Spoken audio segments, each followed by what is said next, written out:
So, good evening. We are back again with another little transfer update, really.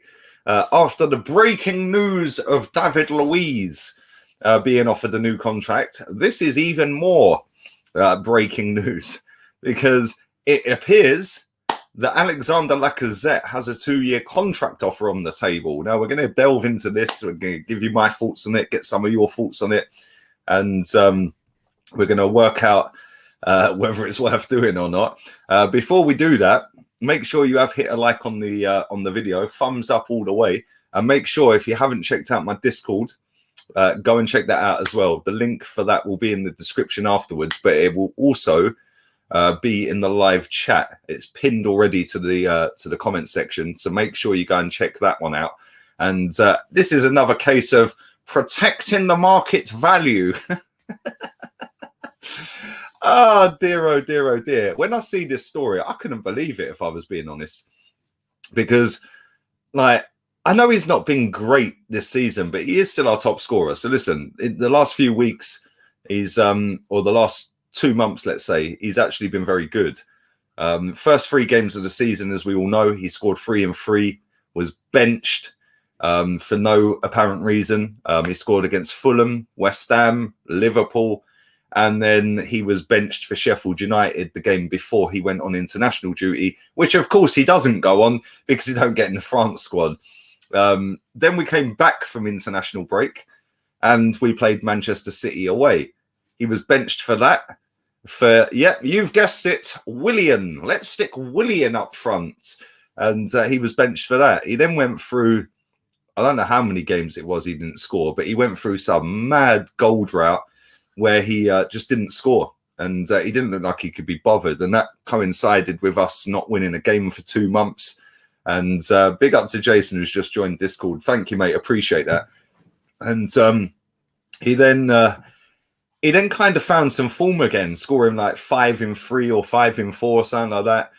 And I just find it a bit of a mad one. Listen, the guy's into 1 year of his contract come the summer. It's the final year of his contract in the summer. Eddie Nketiah is also into a final year of his contract come the summer. 30th of June, both of them going to the last year of their contracts, which is why, number one, I find it staggering that we didn't accept West Ham's bid for him. There was a reported bid of around 20 odd million quid for Eddie Nketiah, and we rejected that. Since we rejected that bid, he's not featured in a squad, I don't think. And he definitely hasn't had any minutes since that. With Lacazette, I just find it a bit of a, is this how we're going? Is this the route we're going down? Obviously, we've got Aubameyang, we've got Martinelli, we've got Balogun, another one who's going to be out of contract in the summer. We've got Laka, we've got Eddie. We've got 5 players there that can play and have played striker for us this season at some points. Balogun only tiny amount of minutes. Martinelli, again, has played striker for us since he's been at the club. I think in the last 5 games he started as a striker, Martinelli scored 7 goals, which makes it even more worrying that he ain't getting any games whatsoever. Balogun's now back training and playing with the under-23s. Eddie Nketiah is not even making squads anymore. And now we're basically just going with Abba and Laka, and that's that. And the one thing I'll say about Lacazette is when he first came here, I was buzzing, and I rated Lacazette highly. I thought he was a good striker, really good striker. And I remember going to Anfield, and all the way up to Anfield, we're like, yeah, Laka's going to start. Laka's going to start. We just signed Kolasinac as well at the time, I think, and we were like, they're both going to start. I get all the way up to Anfield, and they're both on the bench.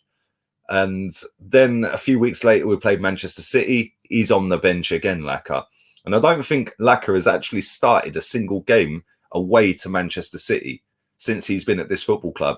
That's mad, considering we've had Wenger manage him, we've had Unai Emery manage him, and now obviously Arteta. Not one of them has started him away to Man City, which for me tells me all we need to know.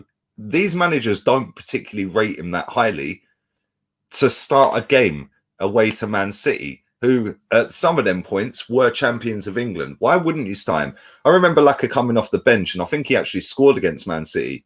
I think that might have been under Wenger or Emery, one of them. I think it was Emery. and we lost 3-1 in that game. But he came off the bench and he scored. But there's so many mixed signals with this guy.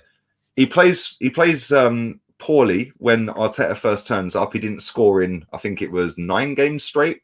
He went 9 games without a goal when Arteta first rocks up. He kept playing him and playing him and playing him and playing him.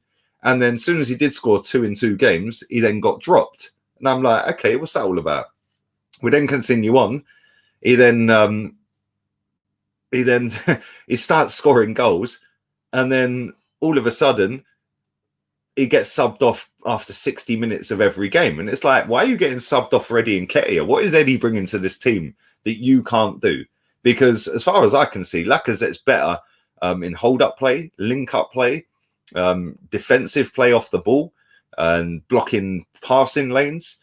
In the box, I think he's better technically with his feet. Eddie's more of an instinctive finisher, whereas Lacazette is he's got a bit more about his game. Well, in fact, he's got a lot more about his game. Lacazette's not a bad striker, but at the same time, we have allowed this guy to get down to the last 14, 15 months, whatever it may be of his contract, 16 months, whatever. His work rate off the ball is decent. We know that. We see it all the time. We see that he can score an unbelievable goal out of nowhere. We see it against Everton, where he's just jinked and ping top bins. Cardiff, he scored a mad goal. We've seen him score loads of decent goals over the years. But what's worrying for me is the fact that we've allowed this guy to get down to within 18 months of his contract expiring, which means that technically this guy holds the cards again. And I'll go back, all the way back to when Unai Emery was manager and just before the Europa League final, and Raul was still at the club. They did an interview with Laura Woods, him and Vinay, and said, anyone who gets down to the final 2 years of their contract, we hit them with a contract offer. If they don't sign it, we're selling them. This guy's going into the last year in the summer. Eddie Nketiah is going into the last year in the summer. Balogun is in the last few months of his contract. It expires in the summer. How have we allowed 3 of our 5 strikers to get down to that position? Again, I do not get it.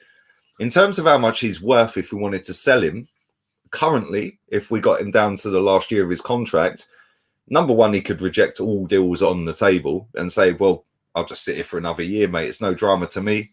And then just walk for free, which means we've then let another £50 million investment that we've paid over 150 grand a week to walk out of this football club for nothing. So on that basis, he goes for free. We could sell him and he could go wherever he wanted. And if he had less than a year or about a year left, I'd say we could get about 25 million. It ain't going to be stupid transfer fees, not in the way the market's moving at the moment. There's not been a great deal of movement in January from any football club. Summer, I expect it to be more, of course. The summer window's obviously a bigger window. But I'd imagine he's probably worth about 25 million with a year left, 25. I don't think he's worth much more than that. Now, if we was to sign him up to a new deal, and like I said, the reports on the table are that there is a 2-year deal ready and waiting, extension on top of what he has. So what do we do with that? Like, do we actually give it to him? Because for me personally, Lacazette is not the striker I thought he was when we first signed him. He's too hot and cold. You can tell. I'd do it every watch-along. You guys come and watch the watch-alongs. You see me every single watch-along. And I say to you, as soon as I see Lacazette's face, I'll tell you what game he is dropping, how many points out of 10 he's going to score today. Because you can tell just straight away by his face whether he's dropping an 8 or 9 or whether he's dropping a 1 and a 2 or a 0. Because he just has that moody attitude about him at times. When he's good, he's fantastic. For me, he ain't good enough. And he does it maybe, 3 out of 10 games. Aubameyang, although he's been crap this season, I know he bagged the other day 3 goals, but until this season, Aubameyang has probably been 7, 8, 9s since he's been here. He's dropped some big performances and big goals in big moments of big football matches, i.e. the FA Cup final. The way he scoop turned past Zuma and chipped the goalkeeper was unbelievable. We don't see Laka doing that. And when we do, it's few and far between. Yes, he scored at Anfield. Yes, he scores in the big games. He scored, I remember being behind the goal when he equalised against Liverpool at the Emirates. I've seen him scoring against Tottenham. other teams along the way to get us back into games. But for me, it's just not. He's not a good enough striker to be the main striker at Arsenal. And the way we play, we need a striker that gives a little bit more. You know, we need somebody that's more clinical, somebody that can do a little bit more in and about the box, because for all of his good work off the ball and going backwards, every time I see Lacazette, he's got his back to goal. We need to either adapt a game style and a playing style, which changes that to a Martinelli, a Aubameyang, Balogun, even Laka. Because listen, Laka's not just a back to goal football player. Yeah, and I feel like we waste him a lot of the times. I do like him. I don't dislike him. I just don't think he's good enough. Yeah, and if we was to sign him up to a new 2-year deal, are we really going to get more than 25 million quid for him? Like, let's be real. This for me, this smacks of Rob Holding all over, but on a bigger transfer fee scale. Because Rob Holding, on the current deal that he was on, is 10 to 12, 15 million pounds. Rob Holding on the now new deal that he's on is still not worth more than 15 million pounds. But obviously, Rob Holding's got more wages. So you got to counterbalance it. For me, I don't know how much the wages would be if we signed Lacazette up to a new deal, but he's currently on around 150, 160 a week. I'd imagine that would probably push through the 180s to the 200s. He ain't worth 200 grand a week, especially when you take into account that some of the best players in this league are on about 220. Raheem Sterling, Salah, Mane, Aguero. You know, they're only around the 200s, the 220s, the 230s. He ain't worth 200 grand a week for me. And I think we should cash in on him. Real talk. I think we should just bin him off, get rid of him, and do likewise with Eddie as well. And if it was me personally in charge of the contract situation right now, Aubameyang's already there. Martinelli just signed a new deal as well. Now give Balogun a deal. You've now got 3 strikers. When you want to take out Aubameyang, you'll put Martinelli up there. Martinelli can obviously play left wing as well. Balogun can be the backup striker. And then maybe, if we wanted to, with the fee that we command for Lacazette, for Balogun, we could then go out there and buy another striker, or even potentially go and buy a midfielder, which leads me on nicely to Torreira in a minute, by the way. Big up to 500 people watching real quick. Thank you very much. Make sure you are smashing the like button up. I really appreciate that. This is the last stream of the day, by the way. Obviously, whilst Champions League football's on, the views are whoosh.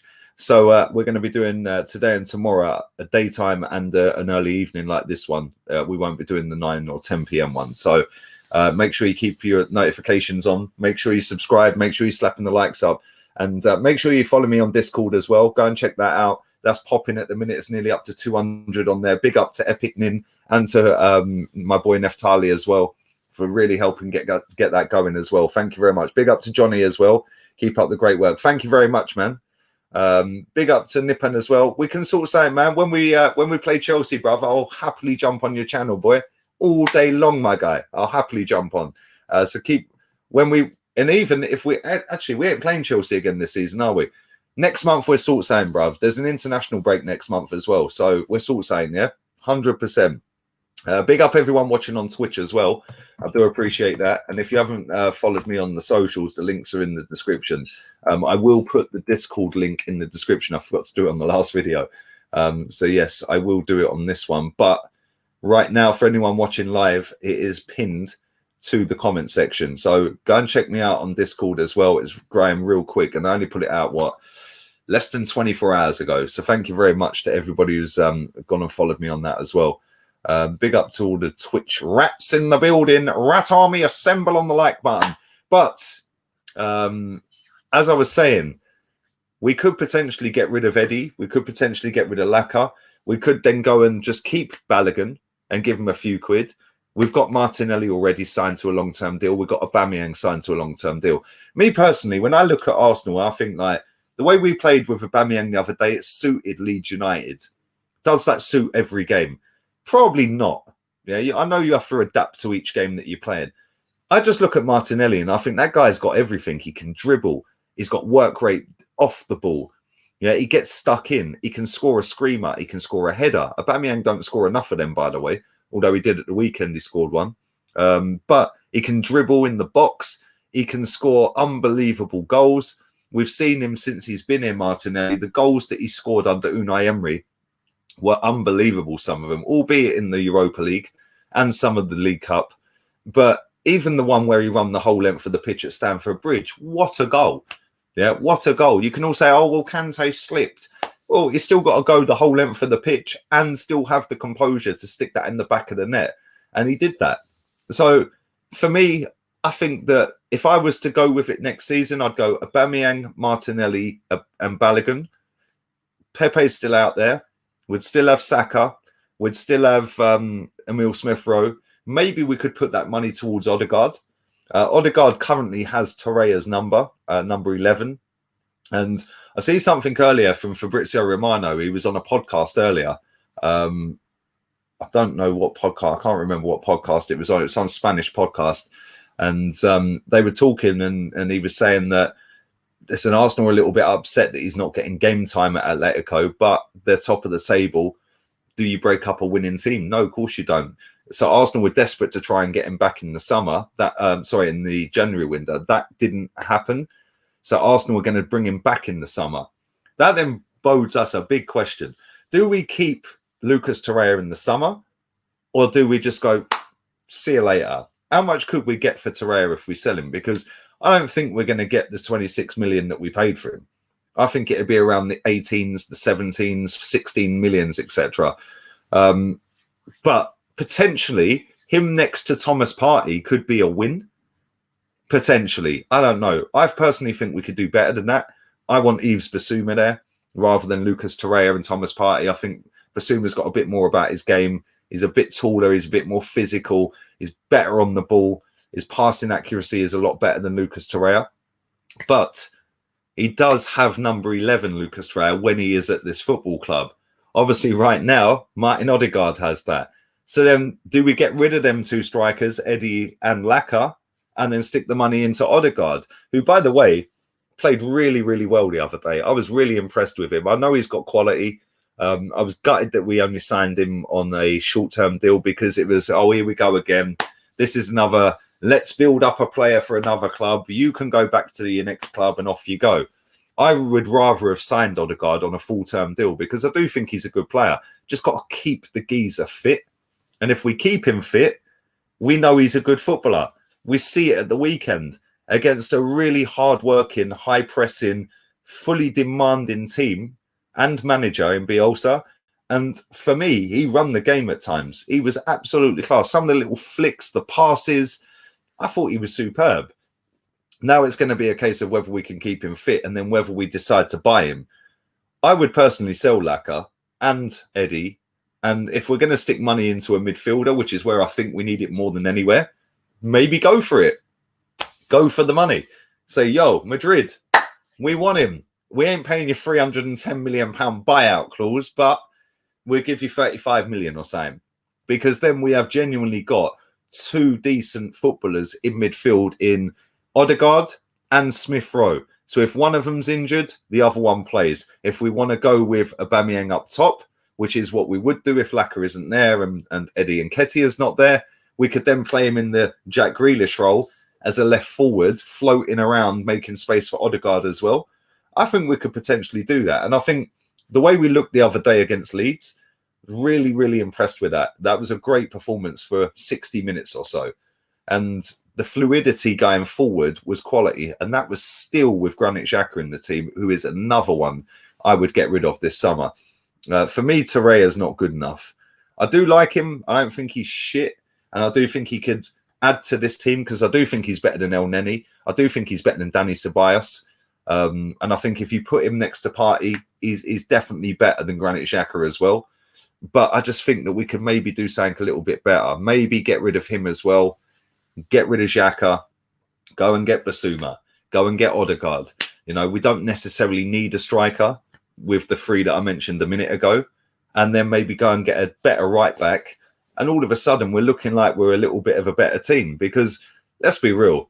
Unless we win the Europa League this season's been absolute dog shit. So we need to fix that real quick. Is this manager the guy to do it? I don't think he is. I haven't thought he is since he's been here. Well, before he was even here, if I'm honest.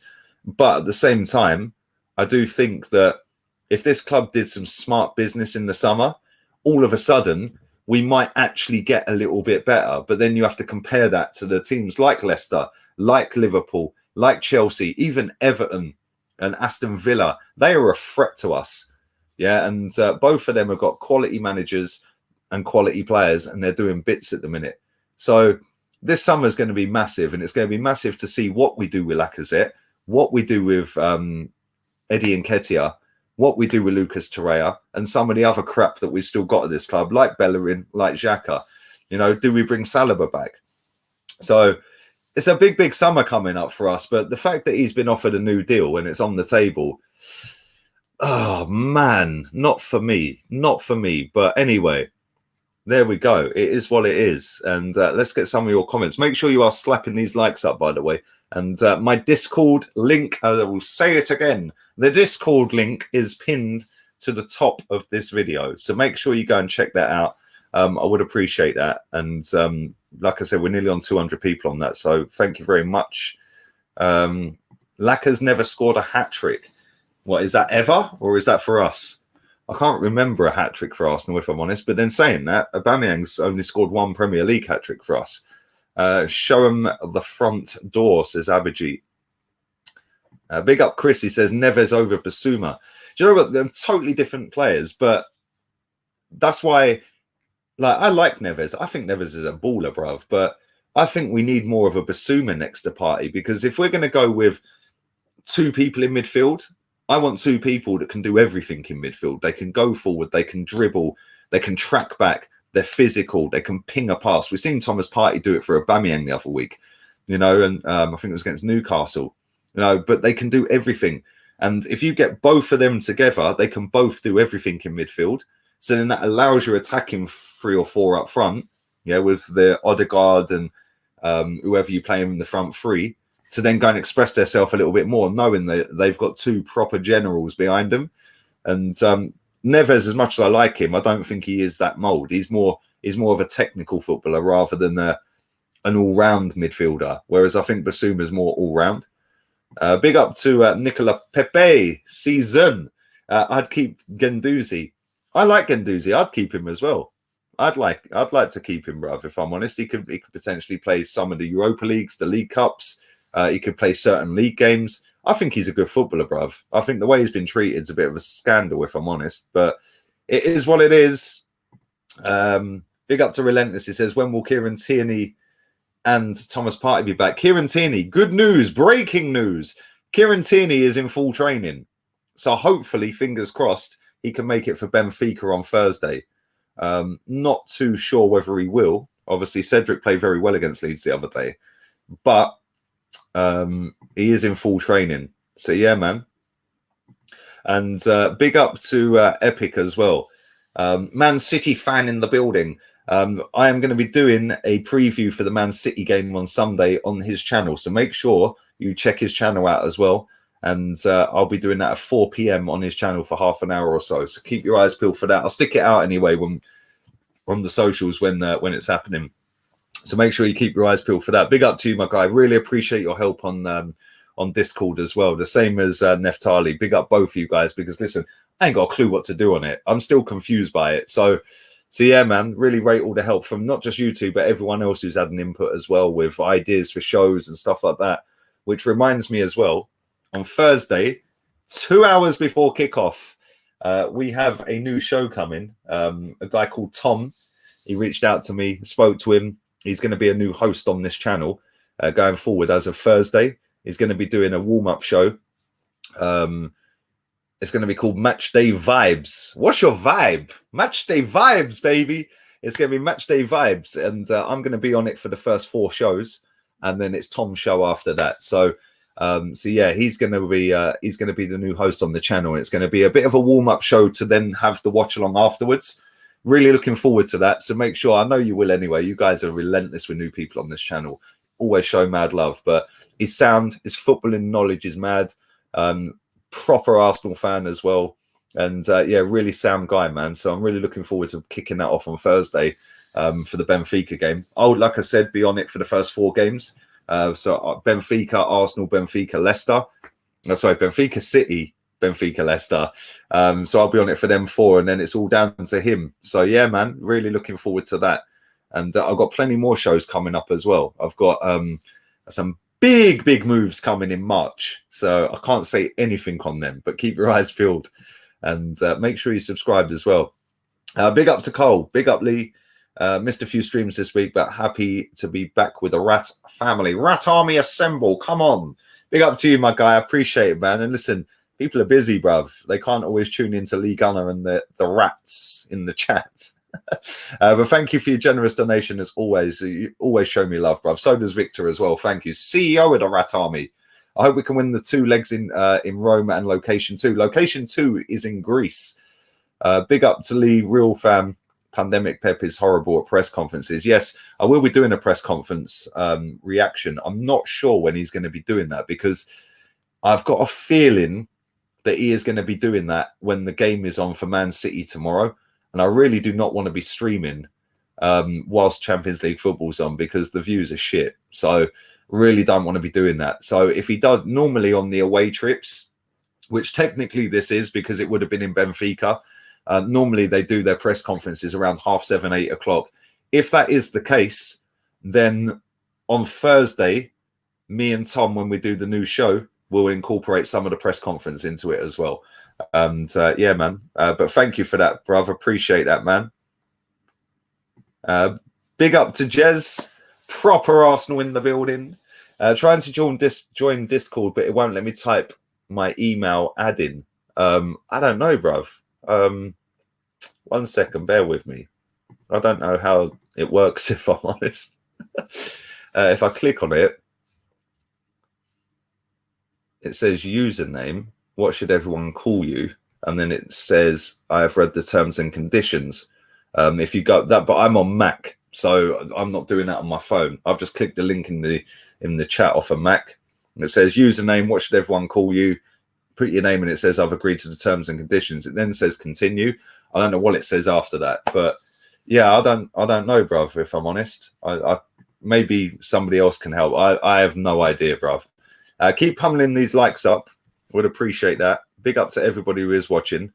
And Discord is dope. Big up DVS Daldinio, baby, with his mullet-esque picture still. You're mad, bruv. You are mad. But thank you for that, man. Look at this guy. Can you send me your phone number, bruv? No. Why would I send you my phone number? What's the matter with you, bruv? Come on. I can't send you my phone number, bruv. Why would you want my phone number? That's some off-key business, bruv. Nah, bruv. Less of that bullshit, bruv. Yeah, what's your vibe? Come on.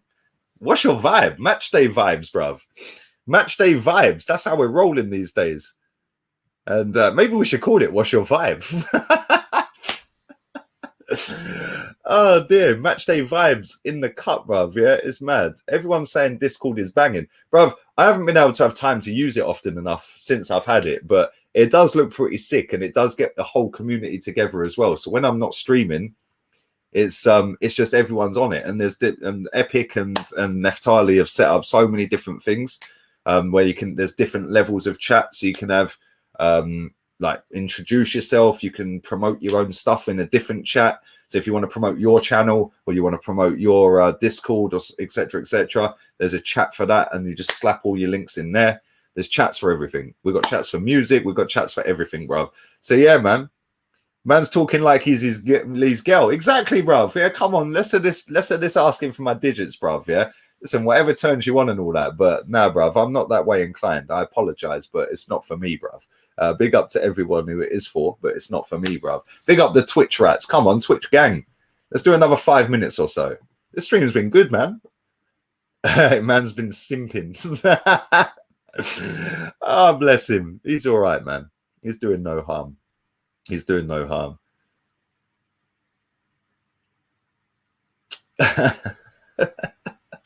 And yeah, man, I've like I said, I just want to say as well, I can't say too much on this, but from March, this channel is just going to go boom, because I've got another new show coming, which I'm in talks about just finalizing that with a different host that's not already a host on this channel. So we've got Tom coming on Thursday. Turkish already does the show. And I've got another host in the pipeline for a new show. We've already spoke. That should be good. Just need to pattern that. That's going to be, I'm not going to say what it is because, I'm just going to put it out there. And then on match days, there's going to be loads more content coming from next month as well. So make sure you keep your eyes peeled for that. And man, I'm really looking forward to it because this channel is getting better and better every day and every week. So big up to all of you guys, man. You literally show me so much support. It is mad. You know, it doesn't matter which app we go to, whether it's Insta, Twitter, here, Discord, and all the other stuff. You're always all over it. So I do appreciate that, man. Tom says lacquer is not the way forward. 100%. I totally agree, bruv. Big up to Victor again. Back again, baby. Appreciate that, my guy. Lee, are you watching the Champions League with PSV versus Barca, Liverpool, Leipzig? What a lovely two matchups. I am going to be watching it, my friend. I'm not sure what game to watch, if I'm honest. I'll have to speak to the father-in-law and see which game he wants. And we'll debate. We've just ordered some pizzas up as well. So we're going to have some pizza. We've got a couple of... Well, that's empty. We've got a couple of cervezas in the fridge. And we're going to have some Champions League football tonight. And we're going to be sitting there going, look at what you could have won. And we didn't win it because we're not in it. And it is what it is. Big up to Epic. Epic's a G with this Discord stuff. I can't lie, bruv. You're a bad boy with this stuff. So big up to you for all the help, man. Big up to everyone for all the help on Discord because I have no idea what I am doing. For me, Instagram, Twitter, and YouTube is my thing. Facebook, I ain't got a clue. Discord, I ain't got a clue. Twitch, I ain't really got a clue. It's like, it's just trying to remember so many things. And no, it's definitely not Domino's, you joker. It's definitely not Domino's. But yeah, man, Leipzig, Liverpool, that could be mad, couldn't it? But yeah, the Barca or the PSG Barca game should be good as well. And we're going to hit 100k this year, bruv. I am fully adamant, 100% this channel is going to hit 100k this year. And big up to everybody who's put in an input on it and had ideas and stuff like that. I always appreciate stuff like that as well. It takes the channel forward. So yeah, man. But listen, I'm going to wrap this stream up. What's your favorite Arsenal shirt of all time, bruv? I'm wearing it. This is my favorite Arsenal. I might even sleep in it, bruv, if I'm honest. Might even sleep. Proper badge as well, by the way. Proper badge. None of this little toy badge crap. We got a proper badge, bruv. Yeah, it's proper. JVC, baby. That was when they made the best kits. JVC and O2, they were the best kits. And other than that, they've been pretty dead. Thank you for your donation, Mr. Ohio. Appreciate that, man. But man, listen, everyone enjoy the games tonight. I will be back again tomorrow daytime. And then again, if he does a press conference early, then I'll be doing that. If not, then we'll incorporate that into the Matchday Vibe show with Tom on Thursday before the watch along. And man, looking forward to that. And let me just end on this comment as well very quickly. Yeah, big up to you, bruv. Right, but let me tell you something. Right, the amount of people that look at that website, I think that's exactly what it is. Like, oh, the money's spot on. Oh, the subs. Oh, the views. The one thing they get spot on there, right, is your monthly views and your monthly subs. The money's nowhere near, because if you go all the way down to the very bottom of that, it says that they work out a CPM based off of X to Y. Yeah. Let me just tell you, my CPM's so much higher than Y. Yeah. So, and they don't understand that there's memberships involved. They don't understand other things that are involved in it as well. So yeah, when people sit there and go, oh, but you're this and you're doing that, and it's only based on the last 30 days. So based on the last 30 days, it says I'll hit 100k. But in the next 30 days, it might say I'm not, because it goes on how many subs I've gained or how many subs over the course of that 30 days. Same with views. It's only a projection based on the last 30. It gives people a guide, and it makes people think that they know what people are earning. They don't, because that website is so far off the truth of earnings. It is mad. But it is spot on for views, and it is spot on for subs in the last 30 days. But there we go. Bruised Banana it is. Come on. Bruised Banana's the best shirt, Jez. Literally the best shirt. Big up the wifey as well, because she got me this. Yeah, the wifey got me this. And it's the original. So big up to the wife. So thank you very much to everyone who has been watching as well. I do appreciate it. Smash a like. Subscribe if you're new. Back again tomorrow. Make sure you check out Discord. I'll put the link in the description right now. And man, we're out of here. Laters, peeps.